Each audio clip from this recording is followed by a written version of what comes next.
श्रीरामबोधि श्री चंद्रशेखर इंद्र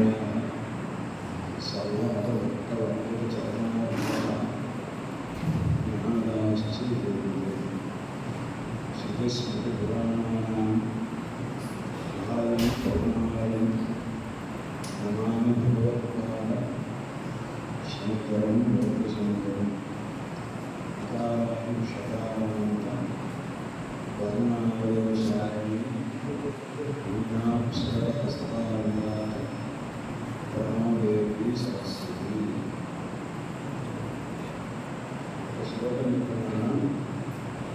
नमो भगवते तुभ्यं पुरुषाय महात्मने हरये अद्भुतसिंहाय ब्रह्मणे परमात्मने जय जय नृसिंहा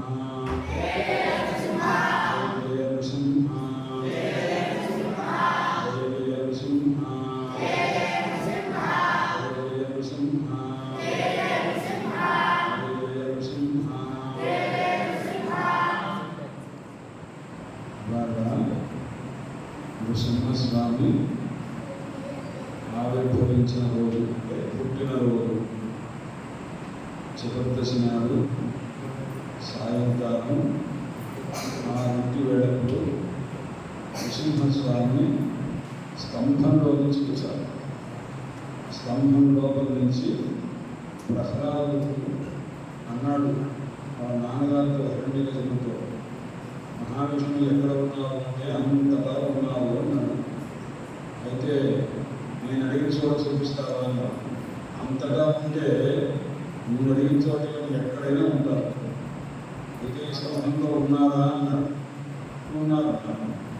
అనగానే ఆ స్తంభం దగ్గర పెడితే స్తంభం లోపల నుంచి చూశాడు నృసింహస్వామి.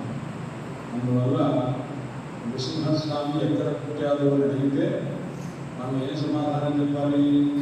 స్తంభంలో నుంచి వచ్చారు. అందుచేత స్తంభమే నృసింహస్వామి తండ్రి గారి తల్లి గారి. అందువల్ల ఎక్కడి నుంచి పుట్టారు ఈయన మీ అమ్మగారు అవ్వకపోతే నృసింహస్వామి ఏం చెప్తారు? స్తంభమే మా అమ్మగారు. మీ నాన్నగారు స్తంభమే మా నాన్నగారు. నేను స్తంభంలో నుంచి పుట్టారు స్వామి. అందువల్ల స్తంభోద్భవ నరసింహ స్తంభంలో. అసలు మీకు నృసింహస్వామి కథ ప్రహ్లాదు కథ పూర్తిగా తెలిసిన వాడు ఎవరు ఉన్నారో మీలో? కృష్ణ నేను కూడా చెప్తాను, వింటారా కూడా? అప్పుడు మీకు ఏదైనా డౌట్ ఉంటే అడగండి. ఏనా పూర్వకాలంలో శిశుపాలుడు అని కథ. కృష్ణ పరమాత్మకు మేనత్త కొడుకు, అత్తయ్య అబ్బాయి. అతను కృష్ణ పరమాత్మని బాగా తిట్టారు. బాగా తిట్టేసరికి ఆయనకి 100 తప్పులు చేస్తే క్షమిస్తాము అని చెప్పి కృష్ణ పరమాత్మ వాళ్ళ మేనత్తతో చెప్పారు. 100 కంటే ఎక్కువ తప్పులైతే వాడికి మాత్రం శిక్ష వేస్తాము. 100 దాటిపోయి చిన్నప్పుడే దాటిపోయింది. అలా ఎప్పుడైతే కృష్ణ పరమాత్మ బాగా తిట్టారో కృష్ణ పరమాత్మ ఏం చేశారంటే తన చక్రంతో శిశుపాలని సంహారం చేశారు. శిశువుని సంహరించారు. అప్పుడు శిశుపాలుడు మన శరీరంలో నుంచి ఒక తేజస్సు వచ్చింది, ఒక లైట్. ఆ లైట్ వచ్చి కృష్ణ పరమాత్మలో కలిసిపోయింది. అంటే ఏమైంది? శిశుపాలుడు కృష్ణ పరమాత్మ లోపల కలిసిపోయాడు. ఈ సన్నివేశం అంటే ఈ ఇన్సిడెంట్ ఎవరు చూశారు? అక్కడ ఉన్నవాడు అందరూ చూశారు. అందరిలో ధర్మరాజు కూడా ఉన్నాడు. ధర్మరాజు ఆశ్చర్యపోయాడు. ఎందుకు ఆశ్చర్యపోయాడంటే, బాబా కృష్ణ నిన్ను చిన్నప్పటి నుంచి తెగదిక్కాడు వీడు శిశుపాలుడు, అలాంటి వాడిని నువ్వు నీలో ఎందుకు కనిపిస్తున్నావు? వాడు చాలా దుష్టుడు కదా, వాడు ఎందుకు నీలో ఎలా కలిసిపోయాడు? ఇంత గొప్ప స్థితి ఎందుకు వచ్చింది? కాబట్టి వాడిని చాలా శిక్షించాలి, నరకంలో పడేయాలి. వాడిని అలాంటి వాడిని నువ్వు నీలో ఎలా కనిపిస్తున్నావు అని అడిగారు. అడిగితే అప్పుడు ఇక్కడ నారదుల వారు ఉన్నారు, ఒక కథ చెప్పారు. అసలు ఈ శిశుపాలుడు పూర్వజన్మలో ఎవరు, అంతకుముందు జన్మలో ఎవరు అని. శిశుపాలుడు ఈ పూర్వజన్మలో రావణాసుడు, అంతకుముందు జన్మలో హిరణ్యకశిపుడు. అంటే హిరణ్యకశిపుడు తర్వాత రావణాసుడు, తర్వాత శిశుపాలుడు. ఇది వరుస అన్నమాట. కాబట్టి వాడు మొట్టమొదటి వాడు హిరణ్యకశిపుడు. ఆ హిరణ్యకశిపుడు అవతారం కంటే కూడా ముందేమిటి, విష్ణుమూర్తి యొక్క ద్వారపాలకుడు. ఇద్దరు జయుడు విజయుడు అన్నారన్నమాట. ఆ జయ విజయుల్లో ఒకరు ఈ హిరణ్యకశిపుడు. అంటే ఒకప్పుడు ఒక నలుగురు ఋషులు, సనకాదులు అంటారన్నమాట. సనక, సనందన, సనకుమార, సనసుజాత అని నలుగురు ఋషులు విష్ణుమూర్తిని చూడటానికి వైకుంఠానికి వెళ్ళారు. వెళితే వైకుంఠంలో వారి ద్వారం దగ్గర ఇద్దరు భటులు ఉంటారు. ఆ భటుల పేరేంటి, జయుడు విజయుడు అని. వాళ్ళు ఒక లక్ష్మీ అమ్మవారిని తప్ప విష్ణుమూర్తి దగ్గరికి ఇంకెవ్వరిని పంపించరు. ఒకప్పుడు ఈ నలుగురు ఋషులు వస్తే వీళ్ళ లోపలికి వెళ్ళకుండా ఆపేశారు. ఆపేస్తే వీళ్ళని ఆపకూడదు, ఎందుకంటే విష్ణుమూర్తి చెప్తారు ఆయన వాడు ఎప్పుడైనా రావచ్చు అని. కానీ అలా కాదని చెప్పి వాడు కావాలని ఆపేశారు. ఎవరు చేయలేమన్నారు. ఆపేసరికి ఈ ఋషులకు కోపం వచ్చింది. ఎవరికి, నలుగురు సనకాది మహర్షులు కోపం వచ్చి అప్పుడు శాపం పెట్టారు. మీరు మమ్మల్ని లోపలికి వెళ్ళలేదు కాబట్టి మీరు శ్రీ మహావిష్ణువుతో వైరం కలిగి, అంటే వైరం అంటే ఏంటి, విరోధంతో శత్రువులుగా ఉంటారు. ఎవరికైతే మీరు సేవ చేస్తున్నారో ఆ మహావిష్ణువునకే మీరు శత్రువు అయిపోతారు. అంటే దేవుడికి శత్రువుగా ఉండేవాడు ఎవరు, రాక్షసుడు. అంటే మీరు రాక్షసులు అయిపోతారు. మీరు దేవలోకానికి పోయి మీరు రాక్షసులు అయిపోతారు. 3 జన్మలు అలా ఉంటారు. అందువల్ల మొట్టమొదటి జన్మ అప్పుడు వాడు అడిగారు, మేము తప్పు చేశాము, పొరపాటు అయిపోయింది, కానీ మీరు ఎప్పుడున్నా సరిపోతే మహావిష్ణువు చేతిలోనే సరిపోవాలి, ఇంకా ఎవరి చేతిలో సరిపోకూడదు అని అడిగారు. అలాగే అని వరవించారు. మహావిష్ణువు వరవించారు, ఋషులు కూడా చెప్పారు. సరే, అప్పుడు వాడు ఆ జయవిజయుడు వేస్తా మొట్టమొదటిసారి హిరణ్యకశిపుడు, హిరణ్యాక్షుడు అని ఇద్దరు. వాళ్ళ అమ్మ పేరు దితి. హిరణ్యకశిపుడు హిరణ్యాక్షుడు వీళ్ళకి వాళ్ళ అమ్మ పేరు దితి. ఆ దితికి చెప్పారన్నమాట, అమ్మ నీ కడుపులో ఉన్నటువంటి పిల్లల్ని మహావిష్ణువు చంపుతారు అని చెప్పారు. అనేసరికి ఆమెకి అప్పుడు కడుపుతో ఉంది, లోపల 2 పిల్లలు ఉన్నారు, కమలపురంలాగా ఉంటారు. ఆ కమలపురంలాగా హిరణ్యాక్షుడు హిరణ్యకశిపుడు ఉన్నారు.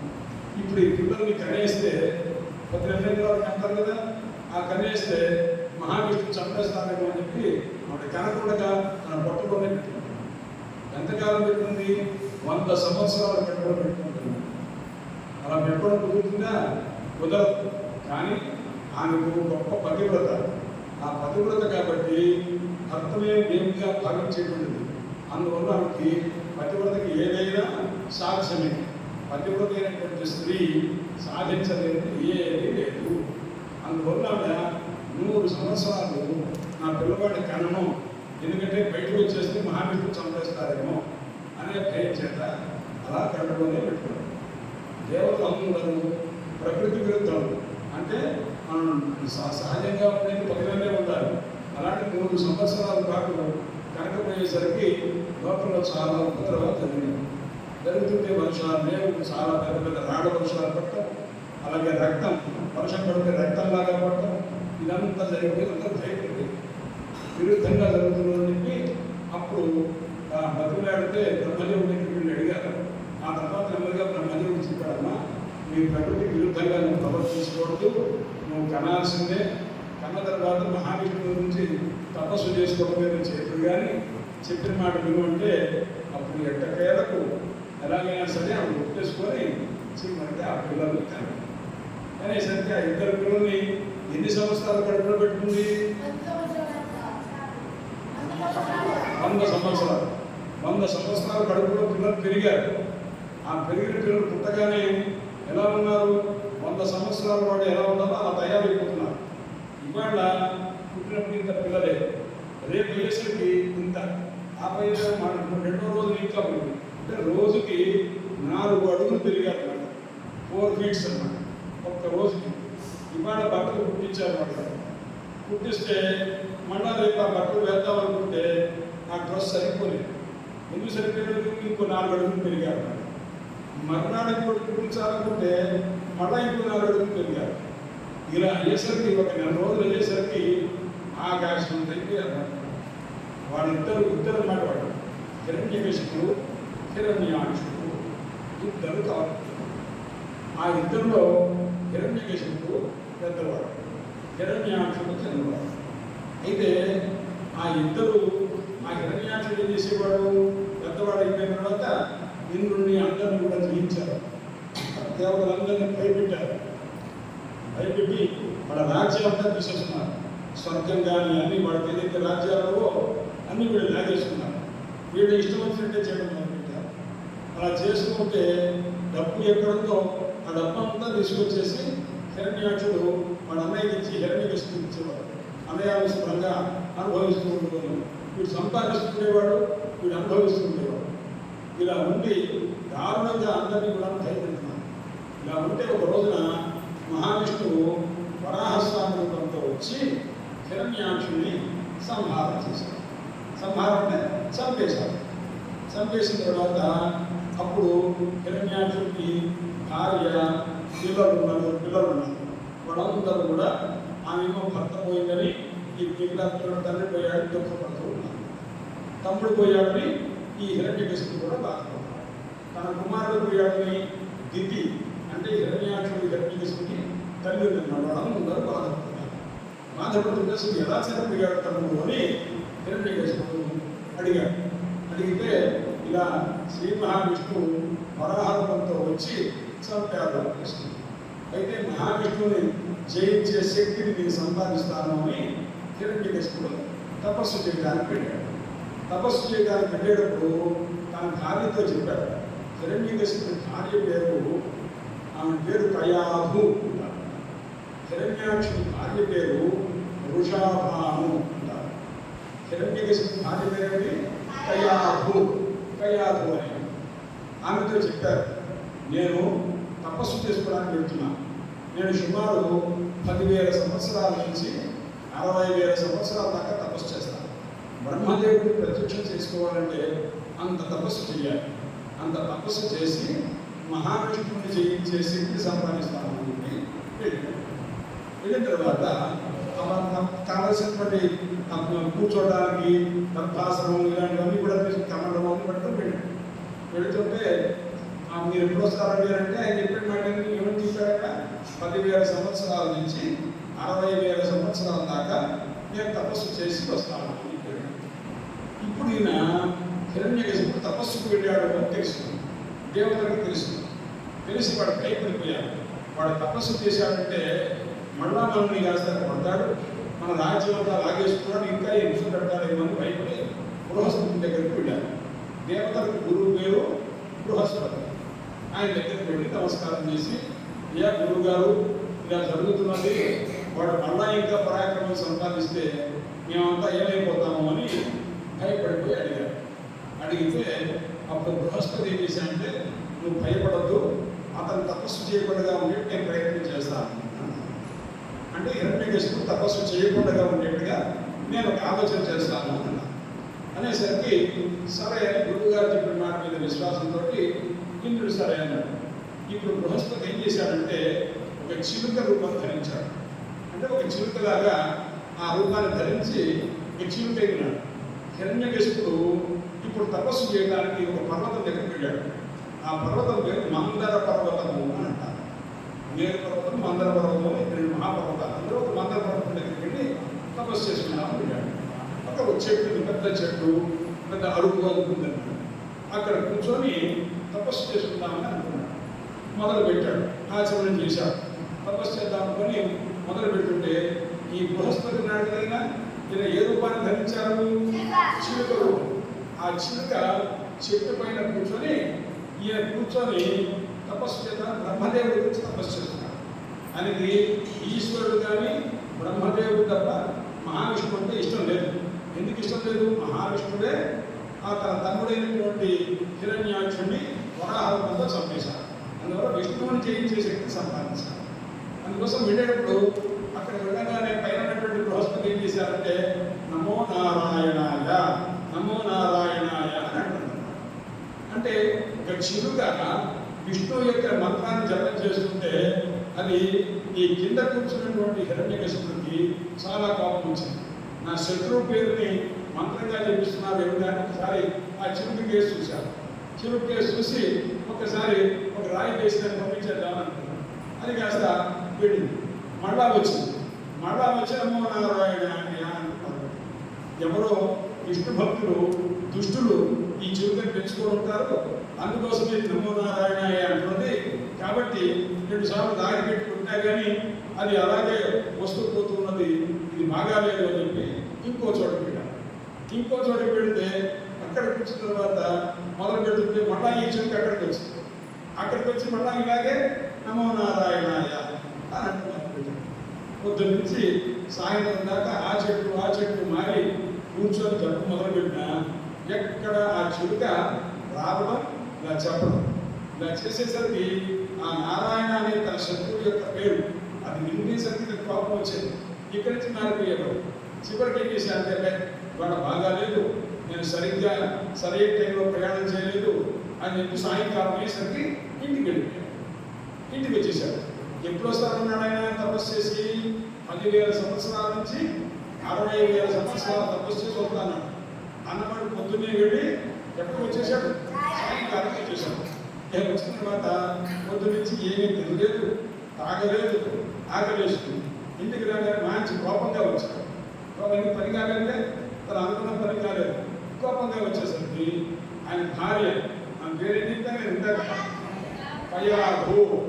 ఆ కయాధు అనేటువంటి ఆమె భర్త రాగానే కాడు పెట్టుకోవడానికి నీళ్ళించి ఆయన కూర్చోబెట్టి ముందు మంచినీళ్ళు ఇచ్చి తాగడానికి, తర్వాత విశ్రంకర పెట్టి తీసుకుంటూ మామూలుగా మాట్లాడి ఒక 10 నిమిషాలు నుండి భోజనం సిద్ధం చేస్తానని చెప్పి చక్క వంట వండేసి వంట వండి ఆయనకి ఇష్టమైన పదార్థాలన్నీ వంట వండి వడ్డించిన తర్వాత అప్పుడు 2 ముద్దలు తిన్నాను. ఆ బాగా వేడిలో పెట్టింది. 2 ముద్దలు తిన్న తర్వాత హాయిగా తిన్నాడు. కడుపు హాయిగా ఉందన్నమాట. అప్పుడు మధ్యలో తింటుండగా ఏమంటే ఒక్క మాట అడుగుతాను చెప్తారా అంటే అడుగు. చాలా మంచి పదార్థాలు చేసింది. ఏంటంటే ఏం మీరు దీర్ఘకాలం తపస్సు చేస్తాను, 10,000 సంవత్సరాల నుంచి 60,000 సంవత్సరాలు తపస్సు చేస్తాను కదా, ఎందుకు వచ్చేసారు? నాకు కొద్దిగా శాంతించాడు, నెమ్మదిగా మాట్లాడాడు.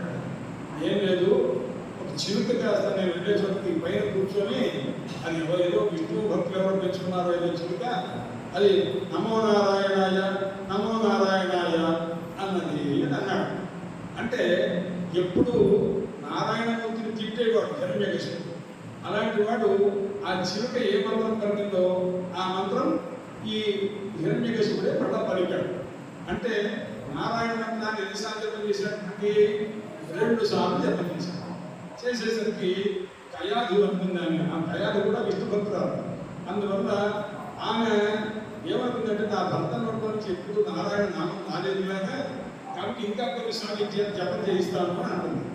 అనుకొని ఆమె అన్నది ఏమంటే మీరు ఏదో అన్నారు, మీరు సరిగ్గా వెళ్ళలేదు, ఇందాక వంట ఇప్పుడు పెళ్ళి ఆ పప్పు తీసుకొస్తూ వడ్డిద్దామని వచ్చాను నేను. ఇందాక ఏంటంటే ఏదో చిలుక నమో నమో అన్నారు ఏంటంటే అన్నారు. ఏమో నమో అంటారంటే ఇందాక గట్టిగానే చెప్పాను కదా, నమో నారాయణాయ నమో నారాయణాయ అని అన్నా. అనేసరికి అప్పుడు ఇప్పుడు ఎన్నిసార్లు 4 సార్లు అయింది.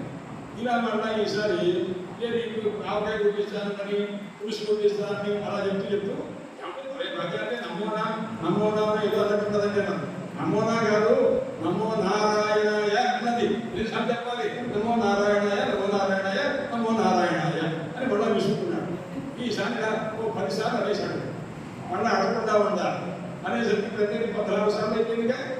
ఇలా ఇంకోటి కొట్టిస్తూ చిలుకి ఇలా కూడా అంటున్నాడు. ఏమన్నా ఇలాగే అన్నదా ఇంకేమన్నా అన్నదండి అని అన్నాను. అంటే ఇలాగే అన్నదని మళ్ళీ ఇంకోసారి అన్నాడు. ఇలా అనేక సార్లు అనిపించి భోజనమైన తర్వాత చేతికి నీళ్ళించి కడుపునేటప్పుడు ఏమంటే ఏమన్నదండి భలే కాదండి అంటే పాపం భోజనం చేశాడు, కడుపునిండా భోజేశాడుగా, కోపం రాదా. అందుకోసం ఇంకా అంటూనే ఉన్నాడు. తాంబూలం ఇచ్చింది. భోజనం ఏమైనా తాంబూలం ఇస్తారుగా, ఆ పిండి కట్టి ఇచ్చి ఏమండి చిరుకేనా అన్నది ఇంకెవరన్నా అన్నారా మీరు చూసారా అది చిరుకేనా అండి అని చెప్పి నా ఇలా అడుగుతున్నాను. అంతా అయిపోయింది. రాత్రి తాంబూలం కూడా తీసుకున్నాడు, కూర్చున్నాడు. ఆ మాట ఈ మాట్లాడుకుంటే మళ్ళా అడిగింది. ఇలా అడిగేసరికి ఎన్నిసార్లు అయింది చెట్టు చివరికి 108 సార్లు అనిపించింది. నమో నారాయణాయ అనేది ఎన్నిసార్లు జపం చేశాడు? మొత్తం 108 సార్లు జపం చేశాడు. జపం చేసిన తర్వాత ఆ రోజున హాయిగా నిద్రపోయారు. ఆ తర్వాత అప్పుడు వాళ్ళిద్దరికీ కూడా ఒక పిల్లవాడు గర్భవతి అయింది. ఎవరు? కయాదు. ఆ కయాదు ఎలా ఈ 108 సార్లు జపం చేసిన తర్వాత గర్భవతి అయింది. అప్పుడు ఆ గర్భంలో ఎవరు పుట్టారు అంటే ప్రహ్లాదు పుట్టాడు. ప్రహ్లాదు పుట్టాడంటే రాక్షసుడి చేత కూడా 108 సార్లు నారాయణాయ అనిపించింది ఎవరు? భార్య. అలాగా ఆ మహానుభావుడు ప్రహ్లాదు పుట్టాడు. సరే, ఇంతకీ మర్నాడు మళ్ళా ఈ హిరణ్యకశిపుడు బయలుదేరి వెళ్ళిపోయాడు. వెళ్ళిపోయిన తర్వాత సరే నేను వెళ్ళిపోతున్నాను, తపస్సు చేసుకున్నాను, ఈసారి రాను అని చెప్పి మళ్ళా వెళ్ళాను. వెళ్ళిన తర్వాత దేవతలకి వాళ్ళకి అర్థమైంది. ఎందుకంటే లోపల విష్ణు భక్తుడు ఆ హిరణ్యకశిపుడు ఒక కుమారుడు పుడతాడని అర్థమైంది. సరే ఈయన వెళ్ళాడు, తపస్సు చేశాడు, గొప్ప తపస్సు చేశాడు. 10,000 సంవత్సరాలు తపస్సు చేస్తుంటే శరీరంలో ముందు చర్మం పోయింది. ఎందుకంటే ఈయన బయటే ఇది ఏదైనా వస్తుంటే ఈగలు పడితే చూసుకోవడం అలాంటివి ఏం లేదు. ఆ లేకుండా అతను ఏం చేసినా కానీ కదలకుండానే ఉన్నాడు. అలా కదలకుండా ఉంటే ఇంకా అక్కడి నుంచి చిన్న చిన్న జీవులు వచ్చి ఆయన కాస్త వెంటనే కుడుతూ ఉన్నారు. ఈ కుడుతూ ఉంటే చిప్పటి చర్మం కాస్త పోయింది, చర్మం పోయింది, రక్తం పోయింది, ఆ లోపల ఉన్నటువంటి మాంసం అంతా పోయింది. అలా ఉన్నా అతను కదలకుండా తపస్సు చేశాడు. హిరణ్యకశిపుడు తపస్సు చేస్తే బ్రహ్మదేవుడు ప్రత్యక్షమయ్యాడు. ప్రత్యక్షమయ్యి ఆయన నువ్వు చాలా గొప్ప తపస్సు చేశావు, ఇంత తపస్సుకి ఎవరు ఇతరులు చేయలేదు, నీకు ఏ వరం కావాలో కోరుకో అని అడిగాడు. ఎవరు అడిగింది? బ్రహ్మదేవుడు అడిగాడు. అంటే అప్పుడు హిరణ్యకశిపుడు అన్నాడు, నాకు సాగు లేకుండా ఉండాలి, ముందు వరం ఇవ్వలేదు. అంటే నీకు సాగు లేకుండా వరం ఇవ్వలేను, ఎందుకంటే నాకు కూడాను ఈ అవతారం సాధించాలి, నీకు అలా ఇచ్చే అవకాశం నాకు లేదు, నీకు ఎవరి చేత చాలు ఉండకూడదు అడుగు, అప్పుడు నేను చెప్తాను, దాని ప్రకారం నీకు ఇచ్చేస్తాను. అంటే అప్పుడు బ్రహ్మదేవుడు నాకు మనుషుల వల్ల, దేవతల వల్ల, రాక్షసుల వల్ల, ఎవరి వల్ల, జంతువుల వల్ల నాకు చావు ఉండకూడదు అని ఏదో కోరాడు. కోరితే నువ్వు చాలా పెద్ద కోరిక కోరావు, నీ కోరిక తీర్చడం నా వల్ల కాదు, అయినా కానీ నేను నీ వరమిస్తాను కాబట్టి నీకు మనుషుల వల్ల, జంతువుల వల్ల, దేవతల వల్ల నా చేత సృష్టింపబడిన, అంటే బ్రహ్మదేవుడి చేత సృష్టింపబడినటువంటి ఏ జీవుల వల్ల నీకు మరణం లేదు. ఎందుకంటే హిరణ్యకశిపుడికి ఒక దృష్టి, బ్రహ్మదేవుడే అందరికంటే గొప్ప దేవుడు, ఆయన సృష్టి తప్ప ఇంకో సృష్టి లేనే లేదు అని. అందువల్ల నా సృష్టిలో ఉన్నటువంటి వాళ్ళ వల్ల ఎవరి వల్ల నీకు సావు ఉండదు అని ఆయన వరం ఇచ్చారు. ఎవరికి ఇచ్చారు వరము? హిరణ్యకశిపుడికి ఇచ్చారు. అప్పుడు అతను మంచి బలంగా మళ్ళా బ్రహ్మదేవుడు మొత్తం శక్తి ఇచ్చాడు. ఎన్ని సంవత్సరాలు తపస్సు చేశాడుగా ఎండిపోయాడుగా, ఎండిపోయిన వాడు మళ్ళీ బలం వచ్చేట్టు చేశాడు. చాలా గొప్పగా ఇదివరకటి కంటే చాలా గొప్ప కాంతి, గొప్ప బలము, మంచి చక్కగా వెళ్ళాడు. వెళ్ళేసరికి భార్య అక్కడ ప్రహ్లాదుని కన్నాడు. ప్రహ్లాదుని కనేసరికి ఆ పిల్లవాడు చాలా బుద్ధిమంతుడై ఉన్నాడు, చిన్న పిల్లవాడు. ఆ పిల్లవాడిని చూశారు, ఆ పిల్లవాడితో పేరు పెట్టుకోవాలి. ఏం పేరు పెడితే బాగుంటుంది అని ఆలోచించి ప్రహ్లాద అని పేరు పెట్టాడు. ఎందుకంటే హిరణ్యకశిపుడు రాగానే ఇంటికి వస్తూనే నవ్వుతూ వచ్చాడు. ఎందుకు నవ్వుతూ వచ్చాడు? నేను విష్ణువుని జయించే శక్తిని సంపాదించాను, నన్ను ఎవరూ చంపలేరు, దేవతలు చంపలేరు, విష్ణుమూర్తి దేవుడే కదా, దేవుడు చంపలేడు నన్ను, ఆయన దేవుడు కాబట్టి నన్ను చంపలేడు, అందువల్ల నాకు చావు లేదు, ఇలా నమ్మకంగా వచ్చేసాడు. వచ్చేసరికి నాకు చావు లేదు, నన్ను ఎవరు ఏం చేయలేరు అనేది ధైర్యంగా వచ్చాడు. వచ్చేసరికి నవ్వుతూ వచ్చాడు. నవ్వుతూ వచ్చేసరికి ఒక పిల్లవాడు పుట్టినాడు. ఆ పిల్లవాడికి నవ్వుతూ నవ్వించాడు కదా, అంటే తల్లి సంతోషపడేట్టు చేశాడు కాబట్టి ఆ పిల్లవాడికి ఒక పేరు పెట్టుకున్నాడు. ఏమని? ప్రహ్లాద. అంటే వాడు పుట్టగానే నాకు సంతోషం కలిగిందయ్యా, గొప్ప వరం ఇచ్చాడు బ్రహ్మదేవుడు అని అతనికి ప్రహ్లాద అని పేరు పెట్టుకున్నాడు. ఆ ప్రహ్లాదుడు అంతకుముందు ఇంకో 3 భక్తులను కలిగారు హిరణ్యకశిపుడికి. హ్లాద, అనుహ్లాద, సంహ్లాద, తర్వాత ప్రహ్లాద అని అనుకోవాలి అన్నారా. అందువల్ల ప్రహ్లాద కంటే ముందు ముగ్గురు ఉన్నారు. ప్రహ్లాద, అనుహ్లాద, సంహ్లాద. తర్వాత చివరి వాడు ప్రహ్లాద. ఈ ప్రహ్లాదుడు చాలా గొప్ప. ఎంత గొప్పవాడంటే ఆయన చూస్తేనే అందరికీ సంతోషం కలుగుతుంది. ఆ పేరుకు తగ్గట్టుగానే ఆయన చూడంగానే అందరూ సంతోషించేవారు. అలాంటి పిల్లవాడిని ఆ తల్లి గర్భంలో ఉండగానే నారదుల వారు వచ్చి జ్ఞానోపదేశం చేశారు. అంటే కయాదు కడుపులో ఉండగానే ఈ నారదుల వారు వచ్చి ఈ ప్రహ్లాదుడికి జ్ఞానాన్ని ఉపదేశం చేశారు. అంటే భక్తి, బాగా భక్తి, భగవద్భక్తి ఎలా ఉండాలి, విష్ణు భక్తి ఎలా ఉండాలి అంతా చెప్పారు. కడుపులో ఉండగానే అన్నీ తెలిసేస్తున్నారు. ఇప్పుడు కూడాను ఎవరన్నా గర్భవతులు ఉంటారనుకో, కడుపుతో ఉంటారనుకో, వాడు 4వ మాసం నుంచి భగవంతునికి సంబంధించినటువంటి అన్ని చదువుకుంటూ ఉంటే అది లోపల ఉన్న శిశువు కూడా ఆ జ్ఞానం తీసుకుంటుందన్నమాట. అందువల్ల అప్పుడు కలిగే సంతానం మంచి సంతానం కలుగుతుంది అని పెద్దలు చెప్తుంటారు. అయితే ఇప్పుడు తల్లి కడుపులో ఉండగానే జ్ఞానం భక్తులు ఉపదేశం చేసిన ఎవరు? నారదుల వారు. నారదుల వారు వచ్చి భక్తిని ఉపదేశం చేస్తే లోపల శిశువు ఎంత భక్తితో ఉంటాడు. అందుకోసం ప్రహ్లాదుడు పుట్టిన తర్వాత మహాభక్తి కలిగినాడు. కృష్ణ భక్తి, అందులో కూడా కృష్ణ పరమాత్మ మీద భక్తిని ఎక్కువ ఉపదేశం చేశారు. ఆ తర్వాత పుట్టిన తర్వాత పిల్లవాడు చిన్న చిన్నగా అడుగులు వేస్తూ ఏం చేస్తున్నా కృష్ణ పరమాత్మ బొమ్మలు తీసుకుని ఆడుకోవడం. చిన్న చిన్న బొమ్మలు పెట్టుకొని అదే ఆడుకోవడం, ఆయనతోనే ఆడుకోవడం. ఇంకా ఎవరితో సహవాసం లేదు.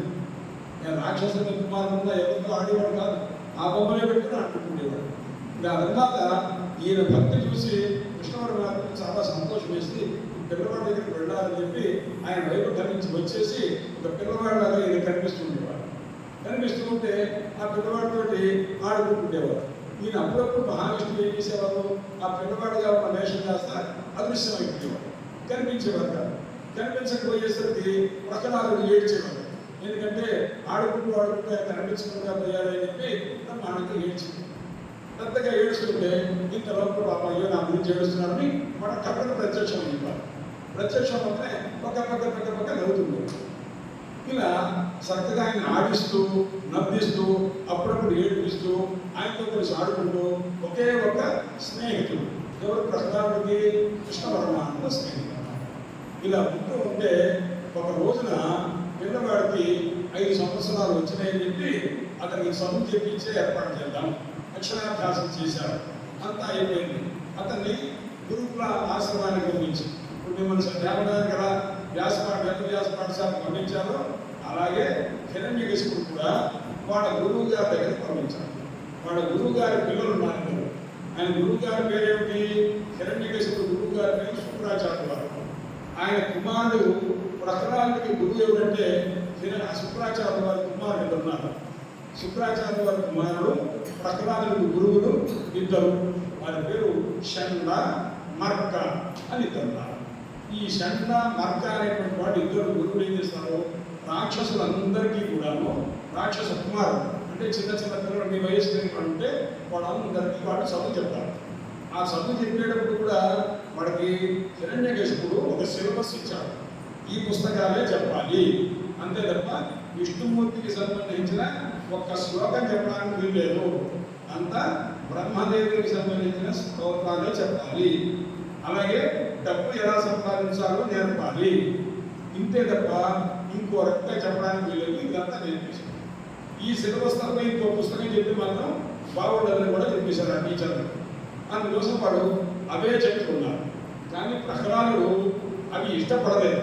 ఎందుకంటే తల్లి కడుపులో ఉండగానే నారదుల వారి వల్ల భక్తిని నేర్చుకున్నాడు కాబట్టి ఆ భక్తి విష్ణు భక్తి కృష్ణ పరమాత్మతోనే పుట్టినప్పటి నుంచి ఆడుకున్నాడు కాబట్టి ఆ కృష్ణ భక్తితోనే ఉన్నాడు.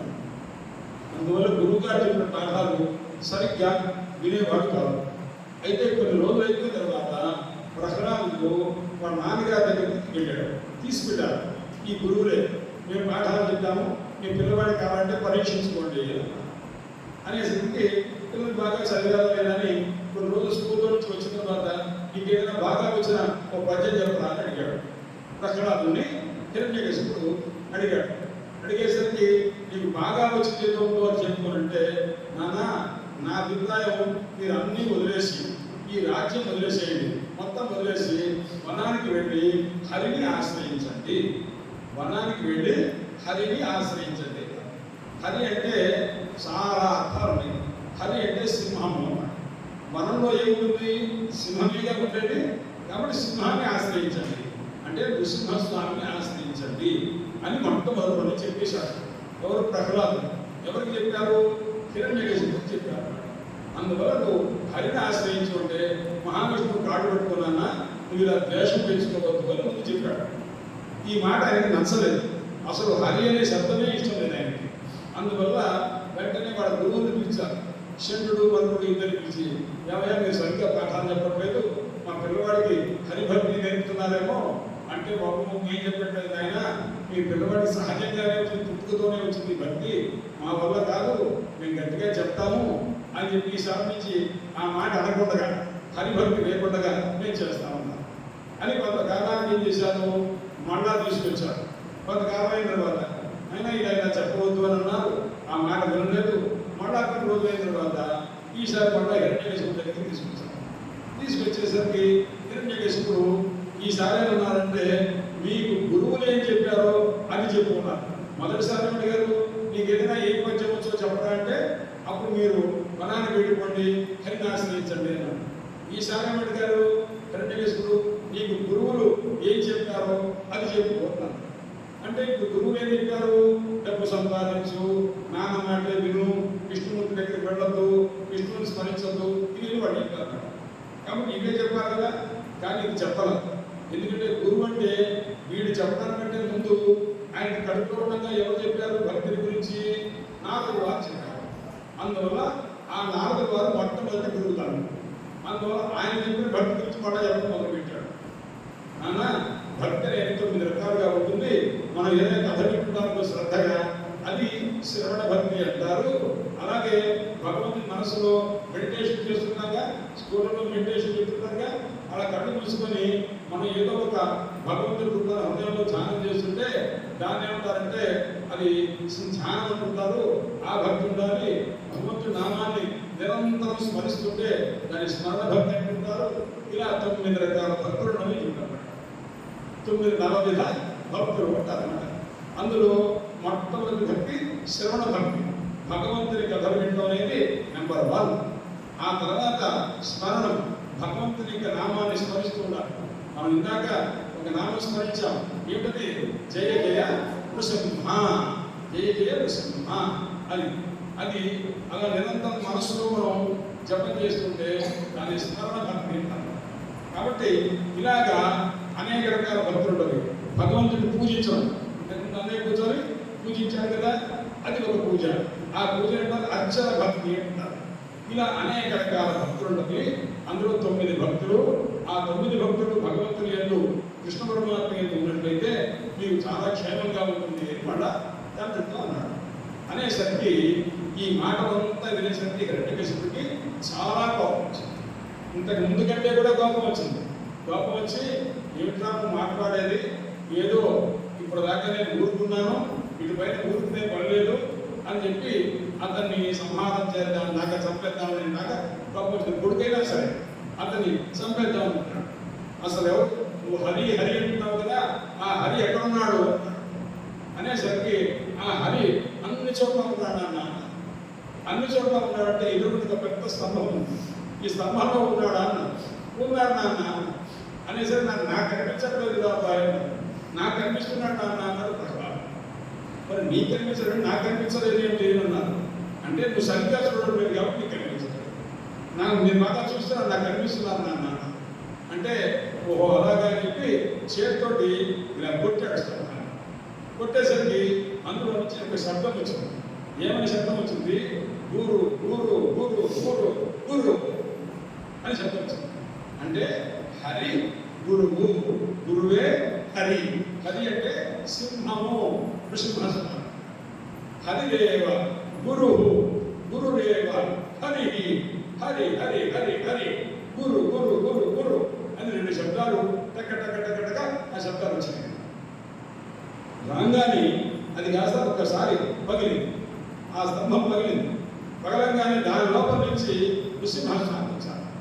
ఆయన నృసింహస్వామి అంటే ఎలా ఉంటారు అంటే శిరస్సు దాకా ఇక్కడి నుంచి పై దాకా సింహం, ఇక్కడి నుంచి పాదాల దాకా నర రూపం అన్నమాట, మానవులాగా ఉంటారు. అంటే ఇప్పుడు సింహంతో ఉన్నారా నా నర రూపంతో ఉన్నారా అన్నారు. నర భాగం ఉంది, సింహ భాగం ఉంది అన్నమాట. అందువల్ల నర సింహ. బ్రహ్మదేవుడు మానవుని సృష్టించాడు, నరుని సృష్టించాడు, సింహాన్ని సృష్టించాడు, కానీ నరసింహ రూపాన్ని సృష్టించాల. అందువల్ల ఇది బ్రహ్మదేవుని సృష్టిలో ఉన్నదా, బ్రహ్మదేవుని సృష్టిలో లేదా అంటే బ్రహ్మదేవుని సృష్టిలో నరసింహ అనే రూపాన్ని సృష్టించలేదు. వరం ఏమిచ్చాడు బ్రహ్మదేవుడు, నేను సృష్టించిన ఏ వ్యక్తి వల్ల నీకు మరణం ఉండదు. ఇప్పుడు బ్రహ్మదేవుని సృష్టించినటువంటి ఈ నృసింహస్వామి బ్రహ్మదేవుని సృష్టిలో లేరు. అందువల్ల ఆయన ఇప్పుడు చంపబోతున్నారు హిరణ్యకశిపుని. ఆ రకంగా వచ్చారు. అంతకు ముందు ఒక సన్నివేశం ఏమిటంటే ప్రహ్లాదుని అనేక రకాలుగా బాధ పెట్టారు. అతనికి అసలు కొట్టారు, తిట్టారు, అనేక రకాలుగా బాధ పెట్టాడు హిరణ్యకశిపుడు. ఇప్పుడు ప్రహ్లాదుడు ఎప్పుడైతే స్తంభంలో ఉన్నాడంటే ఉన్నాడు అని వచ్చేసారు. అప్పుడు ఒక శ్లోకం చెప్పారు, సత్యం విధాతం నిజ భృత్య భాషం. తన భృత్యుడు అంటే ప్రహ్లాదుడు నృసింహస్వామి వారికి భృత్యుడు, చిన్న పిల్లవాడు. ఆ హిరణ్యకశిపుని చంపాలంటే నృసింహస్వామి వారు ఎలా వచ్చారంటే వాడు శక్తికి ఎలాంటి వాడు ఉంటాడో ఊహించుకుంటున్నారన్నమాట. వాడు రాక్షసుడు, చాలా పెద్దవాడు, పెద్ద శరీరం ఉంది. ఎందుకంటే వాడు పుట్టినప్పుడు 4 అడుగులు, రెండో రోజు 4 అడుగులు, మూడో రోజు 4 అడుగులు, అలా అలా అలా అలా రోజు 4 అడుగులు పెరిగాడు. పెరిగిన వాడు ఇప్పటికి ఎంత ఎంత ఎంత ఉంటాడు, చాలా పెద్ద ఎత్తు ఉంటాడు. అలాంటి వాడిని చంపాలంటే నేను వాడికంటే రెట్టింపు పెరిగితే కానీ తప్పకుండా నేను చంపలేదు అనుకొని వాడి కంటే ఒక 100 రెట్లు పెరిగి వచ్చాడు. ఎవరు? స్వామివారు, నృసింహస్వామి వారు. వచ్చేసరికి వాడు కనిపించట్లేదు. ఎందుకంటే ఆయన అంత ఉన్నారు, వాడు ఇంతే ఉన్నారు. వెతికారు వాడు ఎక్కడ కనిపిస్తాడేమో. ఎవరు? హిరణ్యకశిపుడు కనిపించాలి. ఎందుకంటే నృసింహస్వామి అంత పెరిగిపోయారు. అంత పెరిగిన నృసింహస్వామికి ఈ హిరణ్యకశిపుడు ఇంత కనిపిస్తున్నాడు. వాడు సరిగ్గా కనిపించాలి, వెతుకుతున్నారు. వాడు ఎక్కడ కనిపిస్తాడని వెతుకుతున్నారు. మిగతా వాడు బ్రహ్మదేవుడు అసలు కనిపించాలి. ఆ హిరణ్యకశిపుడు అందరికంటే బాగా పెరిగిన వాడు పట్టుకోవడానికే ఆయన పెద్ద రూపం ధరించి వచ్చేసరికి ఆ హిరణ్యకశిపుడు కనిపించాలి. వెతుకుతున్నారు. వెతుకుతూ ఇలా ఆ చేతులు కాస్త ఇలా కనిపించి, అంటే ఇలా చిన్న చిన్న వస్తువులు పెడితే మనం చేతులు ఇలా వెతుకుతా ఉంటాం. అలా వెతికేందుకు వచ్చేలాగా వాడు ఎవరో ఉన్నాడేమని వెతికారు. వెతికితే వాడు ఉన్నాడు. వాడు ఉండి స్వామివారికి నృసింహస్వామి వారి వేరు మీద, ఈ వేరుకి గోరుకి మధ్యలో ఖాళీ ఉందిగా, ఈ ఖాళీలో దాక్కున్నాడు హిరణ్యకశిపుడు. అంటే అంత చిన్నగా ఉన్నాడు. నృసింహస్వామి వారి యొక్క గోరుకి వేరుకి మధ్య ప్రదేశంలో వాడు దాక్కుని ఉన్నాడు. ఎందుకంటే నృసింహస్వామి వారు చూడగానే హిరణ్యకశిపుడు భయం వేసింది, నేను నన్ను చంపేస్తాడేమో అని చెప్పి వాడు దాక్కుందామని ప్రయత్నం చేసి ఆయన వేరు గోరు మధ్యలో దాక్కున్నాడు. దాక్కునేసరికి నృసింహస్వామి వారికి కనిపించదు. కనిపించేసరికి ఏంటి అసలు ఏంటంటే వాడు చంపుదామంటే కనిపించదే లేదు అనుకొని ఆయన వెతికి చివరికి వాడిని కనిపెట్టలేకపోయారు. కనిపెట్టి ఇక్కడే చూసేందుకే ఇలా చేసి చూసుకున్నారు. మిగిల్చుకోగానే ఆ వేరు సంబంధించి వాడికి అక్కడ బయటపడ్డాడు. అప్పుడు చూసారు, వీడు ఇక్కడ ఉన్నాడా, ఇంత చిన్న రూపాన్ని ధరించాడే, వీడికి తగ్గట్టు నేను కూడా చిన్న రూపం అయిపోతానని చెప్పి నృసింహస్వామి వారి చిన్న రూపంతో వచ్చి వాడిని కాస్త ఒళ్ళో కూర్చోబెట్టుకొని వాడి పొట్టగంతా చీల్చారు. సత్యం విధాతం నిజ భృత్య భాషం. తన భృత్యుడైన ప్రహ్లాదు చెప్పిన మాట స్తంభంలో ఉన్నాడా అని అన్నారు కాబట్టి అందులో నుంచి వచ్చాడు. అంటే భక్తుడు ఏ పేరు ఏ రకం అంటే ఆ రకంగా వస్తారు. భక్తుడు చెప్పినంటే భగవంతుడు వింటాడు అని చెప్పడం కోసం అన్నమాట. అది కూడా పెద్ద పెద్ద భక్తుడ చిన్న పిల్లవాడు, 7 సంవత్సరంలో వయసు అన్నమాట ప్రహ్లాదుడు. అందువల్ల తన భక్తుడు చెప్పినటువంటి రీతిగానే ఆయన ఏ రకంగా వచ్చారు, నరరూపం కాదు, సింహరూపం కాదు, నరసింహ రూపంతో వచ్చారు. పగలు కాదు, రాత్రి కాదు, సంధ్యా సమయంలో వచ్చారు. లోపల కాదు, బయట కాదు, మధ్యంలో గడపడానికి వచ్చారు. అందువల్ల ఇలా ఏ కండిషన్స్ బ్రహ్మదేవుడికి హిరణ్యకశిపుడు చెప్పాడో ఆ కండిషన్స్ అన్నీ కూడా ఫాలో అవుతూ, అంటే దాన్ని అనుసరిస్తూ ఆయన చెప్పినటువంటి రీతిగా వరమించిన రీతిగానే మహానుభావులు నృసింహస్వామి వారు అవతరించారు. జ్ఞాపించబోతే ఎక్కడున్నారయా నృసింహస్వామి వారు? అప్పుడు నృసింహస్వామి వారి కడుపులో అన్ని జగత్తులు ఉన్నాయి, అన్ని లోకాలు ఆయన కడుపులో ఉంటారు. ఆయన కడుపులో అన్నీ ఉన్నవి, కానీ ఎవరు లేదయ్యా అంటే అక్కడ నృసింహస్వామి కడుపులో మొత్తం ఉంది, కానీ లేని వాడు అక్కడ హిరణ్యకశిపుడు మాత్రం ఆ పొట్టలో ఉంచుకుంటే వాడిని కూడా రక్షించాలన్నమాట. అందుకోసం వాడి కాస్త కడుపు నుంచి బయటపడేశారు. బయటపడేసి వాడిని మాత్రం బయటపెట్టారు. అక్కడి నుంచి వెంటనే ఏం చేశారు, వాడిని తీసుకొచ్చి ఒళ్ళో కూర్చోబెట్టుకున్నాడు. ఒళ్ళో కూర్చోబెట్టుకుంటే భగవంతుడు ఎవరిని చంపాలనుకున్నారో ఆ సంపాదన వాడిని తీసుకొచ్చి ఒళ్ళో కూర్చోబెట్టుకున్నాడు. ఎంత దయ్యో చూడాలి. అందువల్ల కూర్చోబెట్టుకొని అప్పుడు వెంటనే వాడి పొట్ట కాస్త చీల్చి వెంటనే ఆ గోడతోటి లోపల వెతుకుతున్నారన్నమాట. ఏమిటంటే వెతుకుతున్నారని అడిగారు. ప్రహ్లాదుడు అంటే కొడుకు ఇంకా ఎవరన్నా ఉన్నారేమో చూడాలి, ఎందుకంటే వీళ్ళు కట్టుకుంటున్నాడు కదా ప్రహ్లాదుడు, ఇలాంటి మంచి కొడుకు ఇంకెవరన్నా ఉన్నారేమో, అలాంటి అవకాశాలు ఏమన్నా ఉన్నాయేమో చూస్తున్నారని వెతుకుతున్నారు. ఆ దగ్గర చంపే ముందు వాడు కాస్త నాగివారు ఏంటంటారనమాట. అప్పుడు చంపడానికి అనమాట. మొట్టమొదట అలా వస్తుంటే అసలు నృసింహస్వామి వారు వైకుంఠం నుంచి వచ్చేస్తుంటే వెంటనే శంఖము, చక్రము, గద, ఖడ్గము ఈ 4 విష్ణుమూర్తికి ఆయుధాలు అన్నమాట. వీళ్ళు ఎప్పుడైనా సరే యుద్ధానికి పెట్టాల్సి వస్తే ఈ శంఖము, చక్రము, గద, ఖడ్గము ఈ 4లో ఏదో ఒకటి తీసుకెళ్తుంటారు. ఏదో ఒకటి తీసుకెళ్తుంటే ఎప్పుడు ఉండదు. అప్పుడు ఆయుధాలను కూడా స్వామివారు బయట పెడుతుంటే స్వామి మేము కూడా వస్తాను, ఎక్కడికి యుద్ధాన్ని పెడుతున్నారు అన్నారు.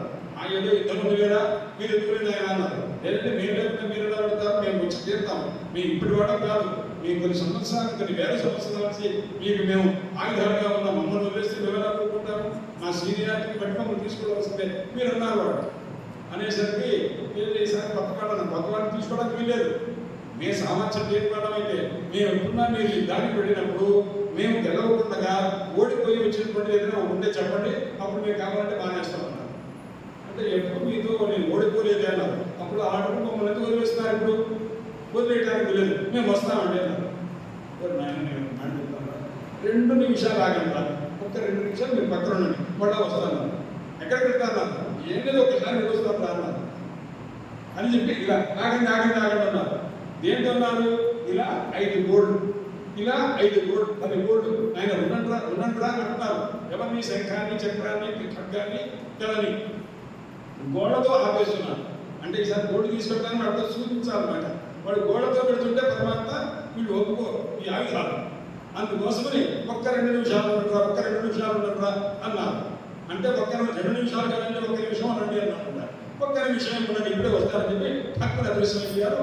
ఆ నిమిషం నమ్మబడి సంతారు. మళ్ళా వచ్చేసరికి అక్కడి నుంచి ఎవరితో చెప్పుకోవాలి, వాళ్ళ ఒరేనా శంఖమా, చక్రమా, గద, ఖడ్గమా నీకు ఒక మాట చెప్తున్నాను రాక. అంటే ఏంటంటే మాతో చెప్పే విషయం వాడు సన్నివేశం ఘట్టం జరిగింది తెలుసుకున్నా. ఏమిటంటే అంటే ఇంకొక గరుత్మంతుడు వచ్చాడు, స్వామి నన్ను కూడా తీసుకెళ్ళకుండా ఎట్లా వెళ్ళారండి అన్నారు. నేను ఈసారి నేను తీసుకెళ్ళాను. నేను స్వామి నాతో చెప్పలేదు ఏంటండి అన్నారు. అంటే ఆ శేషపార్కు మీద నుంచి పెట్టారు కదా, ఆ పార్కు మీద నుంచి వెళ్ళేటప్పుడు నాతో చెప్పలేదు ఏంటంటే ఎందుకు ఇక్కడ పెడుతున్నా చెప్పాలి కదా అన్నారు. అంటే నీతో చెప్పలేదు లేదు ఆయన, ఇప్పుడు చెప్తున్నాను కదండి. ఏమిటో చెప్పండి మహానుభావ అన్నారు. ఇవాళ నేను ఒక రాక్షసుని చంపేశాను అన్నారు. అంటే గరుత్మంతుడు ఆశ్చర్యపోయాడు. నేను దీనికి ఎక్కించుకొని తీసుకెళ్తే ఎక్కడ అసలు రాక్షసుని చంపడానికి నన్ను ఉపయోగించుకోలేదా, ఖడ్గాన్ని తీసుకోలేదా, గదని తీసుకోలేదా, శంఖం ఒక్కసారి ఊది పెట్టాలిగా, పట్టు యుద్ధం చేయడానికి వస్తున్నాను అని అలా శంఖం తీసుకోవడం లేదా, చక్రం లేదా, వీళ్ళందరినీ తీసుకెళ్ళకుండా నేనేమన్నా పనికి మానేవాడు అనుకున్నారా, నేను చేయలేమనుకున్నారా, మమ్మల్ని వదిలిపెట్టేసి ఎలా వెళ్ళారు అని. ఈసారి నఖములతో చెప్పారు అన్నాయన. నఖములతో చెప్పామంటే ఎందుకన్నారు అని అన్నారు. చేతులు రోజు మహావిష్ణుడు అడుగుతుంటే ఉంటారు, స్వామి మీరు ఎంతసేపు మమ్మల్ని ఉపయోగించుకుంటారంటే కత్తి పట్టుకోవాలని చేతితోనే పెట్టుకోవాలిగా, అలాగే గద పట్టుకోవాలని చేతితో పెట్టుకోవాలిగా, చక్రమైన ఇక్కడే ఉంటుందిగా, శంఖమైన ఇలా పట్టుకోవాల్సిందిగా, మమ్మల్ని ఉపయోగించుకుంటారు కానీ మా పిల్లలు గొడవ పెడుతున్నారండి అన్నారు. మా పిల్లలంటే ఏంటి, ఈ చేతికి పుట్టినటువంటి వాడి వేడకి పుట్టినవాడు గోళ్ళేగా, ఇది పుట్టినవేగా, అందువల్ల ఈ పిల్లలు గొడవ పెడుతున్నారు, మమ్మల్ని ఉపయోగించుకోవడం లేదేమిటి అని అడుగుతున్నారు. కాబట్టి దయచేసి మనం ఉపయోగించుకోండి ఒకసారి అడిగారు. ఎవరు ఈ చేతులు అడిగినమాట అడిగితే ఓహో ఈసారి కోడను ఉపయోగిస్తానులే అని అనుకున్నారు. ఈ విషయం మాట్లాడితే వాడు సీనియారిటీగా వాడు గొడవ పెట్టేస్తారు. ఎవరు శంఖము చక్రము కదా కట్టలు, అందుకోసం వాళ్ళతో చెప్పాలి. ఈ రకంగా వచ్చేసరికి ఈసారి దేంతో చంపారయ్యా అన్నారు, నఖములతో చంపారు. నఖములతో చంపేసరికి ఆ లోపల వచ్చేసరికి ఈ చర్మం దగ్గర చీలుస్తున్నారు. వాడి చర్మం మహాగట్టి చర్మం. ఎవరిది? హిరణ్యకశిపుడు. ఆ చర్మం కానీ చీలుస్తుంటే చెట్ట చెట్ట చెట్ట చెట్ట చెట్ట శబ్దం వచ్చింది.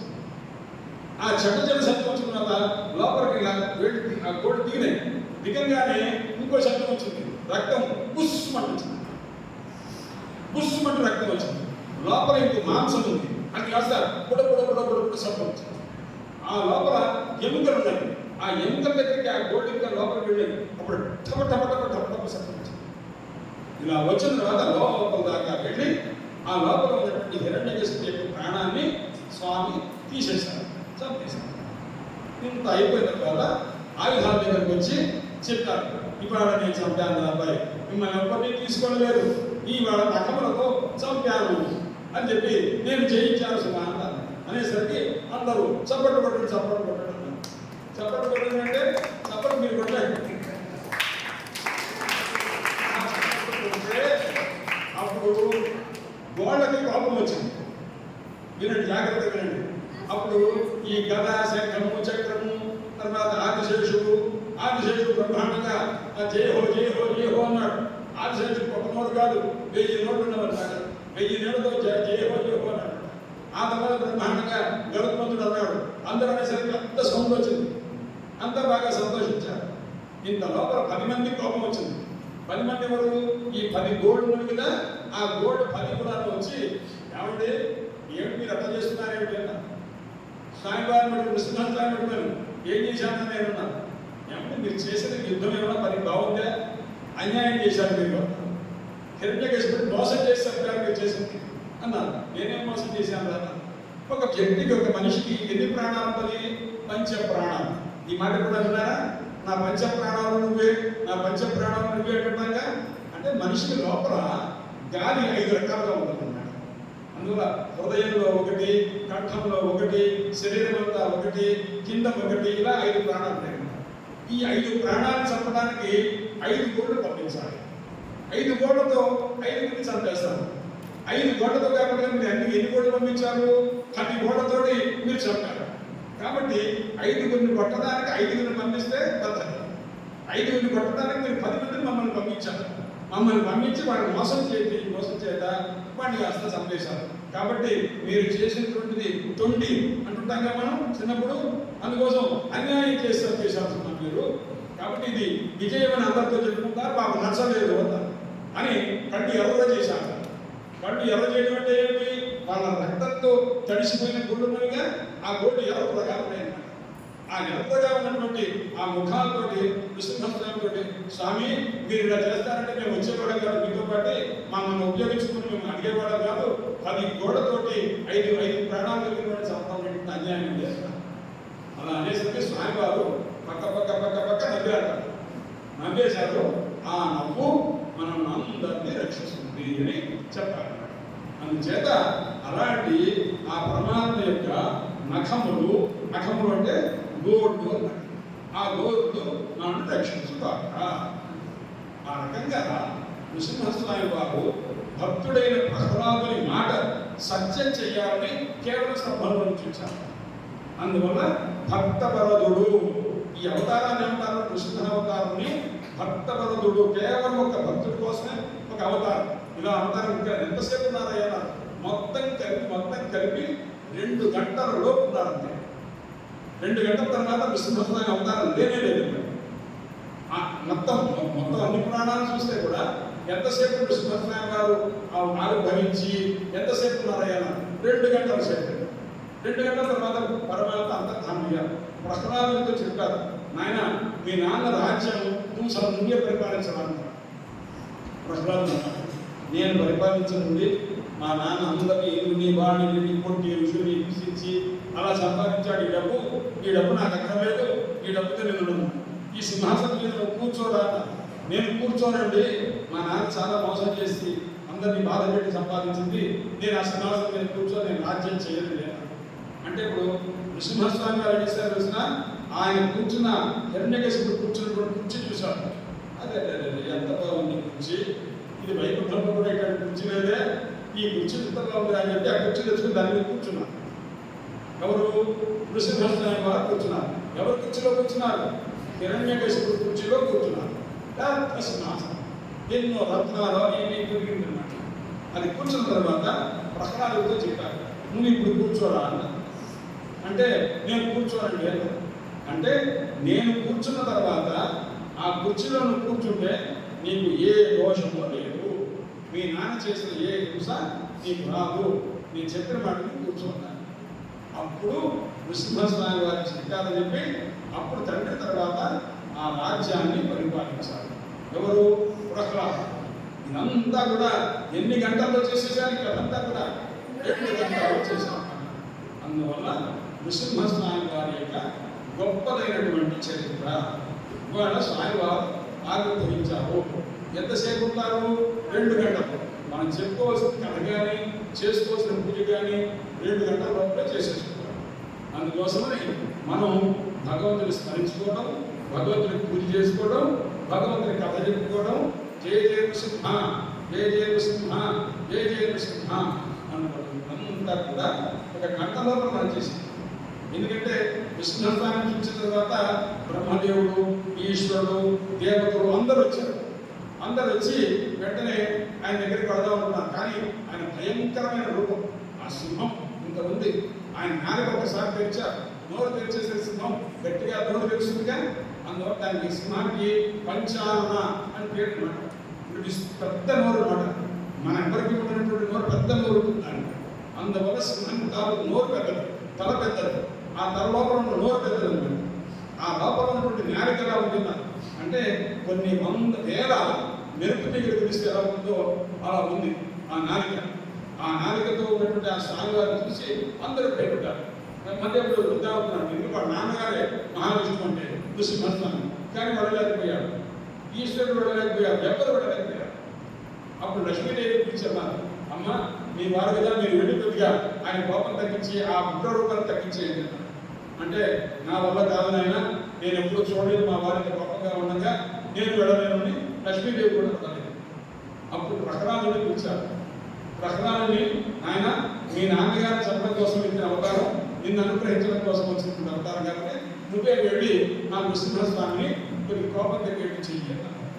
అప్పుడు ఆయన భయపడకుండా ఆ 7 సంవత్సరం లోపల ఉన్న ఆయన మహాభావుడు వెళ్ళి నృసింహస్వామి వారి దగ్గర వెళ్ళి సాష్టాంగపడి నమస్కారం చేసే, స్వామి మీరు ఆ భయంకర రూపాన్ని తగ్గించేయండి, వీళ్ళంతా భయపడుతున్నారు. నువ్వు భయపడట్లేదు అన్న, నేను భయపడట్లేదు, నాకు భయం లేదు. ఎందుకు భయం లేదంటే సింహము యొక్క పిల్ల సింహాన్ని చూసి భయపడదు. నేను మీ భక్తుడిని, మీకు పిల్లవాడిని, అందువల్ల నేను మిమ్మల్ని చూసి సింహం తల్లిని చూసి సింహం పిల్ల భయపడదు కదా. మిగతా ఏనుగులు భయపడతాయి, ఇంకేమన్నా భయపడతాయి, కానీ సింహం పిల్ల తల్లిని చూసి భయపడదు కదా. అలాగే నేను మిమ్మల్ని చూసి భయపడతాను. మీరు నాకు తల్లి, తండ్రి, మొత్తం మాతా నృసింహ, పితా నృసింహ, సఖా నృసింహ, మీరు నాకు స్నేహితులు, నాకు తల్లి, తండ్రి, సర్వం మీరే. అందువల్ల మిమ్మల్ని చూసి నేను భయపడలేదు. వాడు భయపడుతున్నారు కాబట్టి వాళ్ళ భయాన్ని పోగొట్టడం కోసం మీరు మామూలు రూపాన్ని గ్రహించండి అనేసరికి అప్పుడు ప్రసన్నంగా నెమ్మదిగా కోపం అంతా తగ్గించి చిరునవ్వుతో కనిపించారు. అప్పుడు లక్ష్మీదేవి వచ్చింది. లక్ష్మీదేవి వచ్చి ఆయన ఒళ్ళో కూర్చుంది. అప్పుడు లక్ష్మీ నృసింహస్వామి అప్పుడు ప్రసన్నంగా ఉన్నారు. అలాంటి లక్ష్మీ నృసింహస్వామి మనందరికీ కూడాను సుఖము, విద్య, బుద్ధి, సద్బుద్ధి, భగవద్భక్తి అన్నీ అనుగ్రహించుగాక అని ఇవాళ మనం తెలిసి ఇంతలో దీన్ని ఆపేస్తున్నాం. మళ్ళా 3 సార్లు జయ జయ నృసింహ, జయ జయ నృసింహ, జయ జయ నృసింహ.